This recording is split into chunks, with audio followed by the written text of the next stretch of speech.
Welcome back your YouTube channel friends.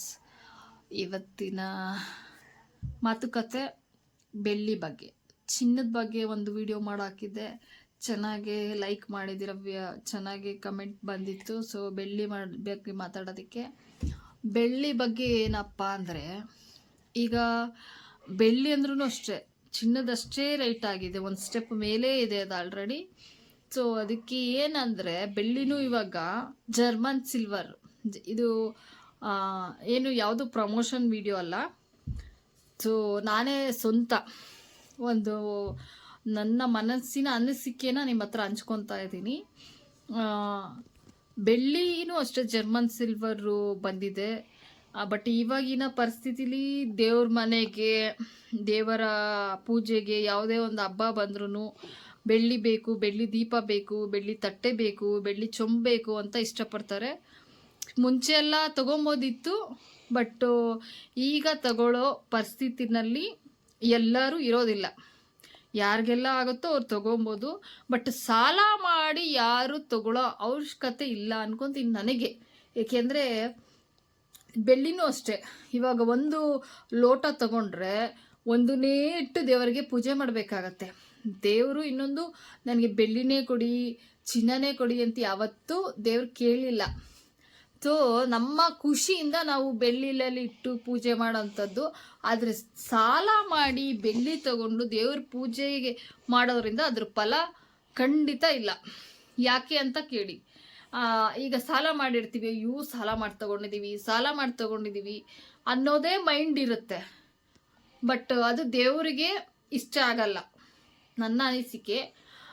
ಬೇರೆಯವ್ರು ತಪ್ಪು ತಿಳ್ಕೊಬೇಡಿ. ಸೊ ಈಗ ಸಾಲ ಮಾಡಿ ತಗೊಳ್ಳೋದ್ರಿಂದನೂ ನಮಗೂ ತೃಪ್ತಿ ಇರಲ್ಲ, ದೇವ್ರಿಗೂ ತೃಪ್ತಿ ಇರಲ್ಲ. ಅದನ್ನೇ ನಾವು ವೆರೈಟಿ ಬೆಳ್ಳಿನಲ್ಲಿ ಜರ್ಮನ್ ಸಿಲ್ವರಿ 7 ರೂಪಾಯಿ ಪರ್ ಗ್ರಾಮ್ ಎಕ್ಸಾಂಪಲ್ ಕೊಡ್ತಾ ಇದ್ದೀನಿ, 7 ರೂಪಾಯಿನೇ ಇರಲ್ಲ. ಸೊ ಅಷ್ಟು ರೈಟಲ್ಲಿ ಸಿಗುತ್ತೆ, ಅಂದರೆ ವೆರೈಟಿ ಸಿಗುತ್ತೆ. ಅದನ್ನು ಅಷ್ಟೇ, ಎಷ್ಟು ಬೇಕಾದರೂ ಕಳಸ ತೊಗೋಬೋದು, ಎಷ್ಟು ಬೇಕಾದರೂ ದೀಪ ತೊಗೋಬೋದು ಬೆಳ್ಳಿದು, ಎಷ್ಟು ಬೇಕಾದರೂ ಜರ್ಮನ್ ಸಿಲ್ವರಿ. ಸೊ ಎಷ್ಟು ಬೇಕಾದರೂ ಕಲೆಕ್ಷನ್ ಸಿಗುತ್ತೆ. ಆವಾಗ ನಮಗೊಂಥರ ಖುಷಿ ಆಗುತ್ತೆ, ಎಷ್ಟೊಂದು ವೆರೈಟಿ ಡಿಸೈನ್ ಸಿಗುತ್ತೆ, ಎಲ್ಲ ಸಿಗುತ್ತೆ. ಆಮೇಲೆ ಇನ್ನೊಂದೇನು ಅಂದರೆ, ಮುಖ್ಯವಾಗಿ ದೇವರಿಗೆ ಬೆಳ್ಳಿ ದೀಪ ಹಚ್ಚೋದ್ರಿಂದ ಯಾವುದೇ ರೀತಿ ಪ್ರತಿಫಲ ಇಲ್ಲ. ಯಾಕೆ ಅಂದರೆ, ಮಣ್ಣಿನ ಶ್ರೇಷ್ಠವಾದ ದೀಪ ಬೇರೆ ಇನ್ನೊಂದಿಲ್ಲ. ಮಣ್ಣಿನ ದೀಪ ಹಚ್ಚೋದ್ರಿಂದ ತುಂಬ ಶ್ರೇಷ್ಠವಾದದ್ದು ದೇವರಿಗೆ. ಅದರಲ್ಲೂ ಬೆಳ್ಳಿದಂತೂ ಹಚ್ಚಬಾರ್ದು, ನಾವಂತೂ ಹಚ್ಚಲ್ಲ. ನಾವು ಬೆಳ್ಳಿನ ತಗೊಂಡು ಇಲ್ಲ, ಹಚ್ಚೋದು ಇಲ್ಲ. ನಮ್ಮ ಮನೆ ನಲ್ಲಿ ದೀಪ ಹಚ್ಚೋದನ್ನ ನಾನು ಆಲ್ರೆಡಿ ವಿಡಿಯೋ ಹಾಕಿದ್ದೀನಿ. ಮಣ್ಣಿನ ದೀಪ ಲಕ್ಷ್ಮೀ ಪೂಜೆ ಮಾಡಿದ್ದೆ, ಸೊ ಅದರಲ್ಲಿ ಒಂದಿನ ಮಣ್ಣಿನ ದೀಪ ಹಚ್ಚಿರೋದನ್ನು ವಿಡಿಯೋ ಮಾಡಿ ಹಾಕಿದ್ದೀನಿ. ದೇವರಿಗೆ ಮಣ್ಣಿನ ದೀಪ ಹಚ್ಚೋದೇ ತುಂಬ ಒಳ್ಳೆಯದು. ಒಂಥರ ಅದು ನೋಡೋಕ್ಕೂ ಚೆನ್ನಾಗಿರುತ್ತೆ. ಮಣ್ಣಿನ ದೀಪದಲ್ಲೂ ಬೆಳ್ಳಿ ದೀಪದಲ್ಲೂ ದೀಪ ಅಂಟಿಸ್ ನೋಡಿ, ಎರಡರ ವ್ಯತ್ಯಾಸ ಗೊತ್ತಾಗತ್ತೆ. ಬೆಳ್ಳಿ ದೀಪದಲ್ಲಿ ದೀಪ ಏನು ಉರಿತಾ ಇರುತ್ತೆ, ಅದ್ರದ್ದು ಪ್ರಕಾಶಮಾನ ಬೆಳಕು ತುಂಬ ಕಮ್ಮಿ ಇರುತ್ತೆ. ಮತ್ತು ಮಣ್ಣಿನ ದೀಪದಲ್ಲಿ ಹಚ್ಚಿದ ಬೆಳಕು ತುಂಬ ಜಾಸ್ತಿ ಇರುತ್ತೆ, ಮತ್ತು ಅದು ತುಂಬಾ ಒಳ್ಳೆಯದದು. ಬೆಳ್ಳಿ ದೀಪಕ್ಕಿಂತ ನನಗೇನು ಮಣ್ಣಿನ ದೀಪನೇ ಬೆಸ್ಟು ಅನಿಸ್ತಿದೆ. ಬಟ್ ಸಾಲ ಮಾಡಿ ತಗೊಳ್ಳೋದಂತೂ ತುಂಬ ಕಷ್ಟ ಈಗಿನ ಪರಿಸ್ಥಿತಿನಲ್ಲಿ.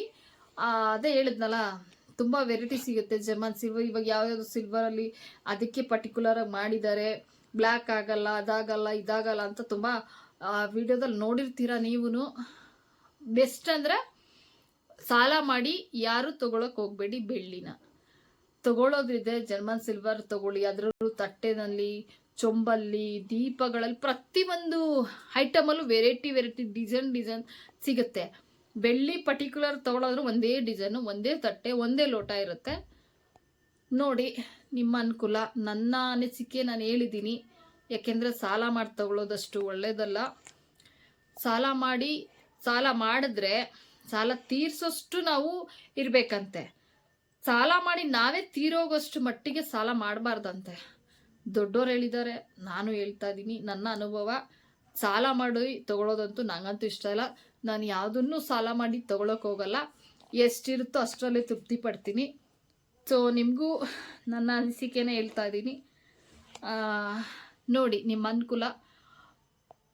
ಮತ್ತೆ ಸಿಗೋಣ ನೆಕ್ಸ್ಟ್ ವಿಡಿಯೋದಲ್ಲಿ. ಲೈಕ್ ಮಾಡಿ, ಶೇರ್ ಮಾಡಿ, ಕಮೆಂಟ್ ಮಾಡಿ, ಮತ್ತು ಯಾವ ವಿಡಿಯೋ ಮಾಡಬೇಕು ಅಂತ ನಿಮ್ಮ ಅನಿಸಿಕೆ ಪ್ರಕಾರ ಹೇಳಿ. ಅದ್ರ ಬಗ್ಗೆನೇ ವಿಡಿಯೋ ಮಾಡ್ತೀನಿ.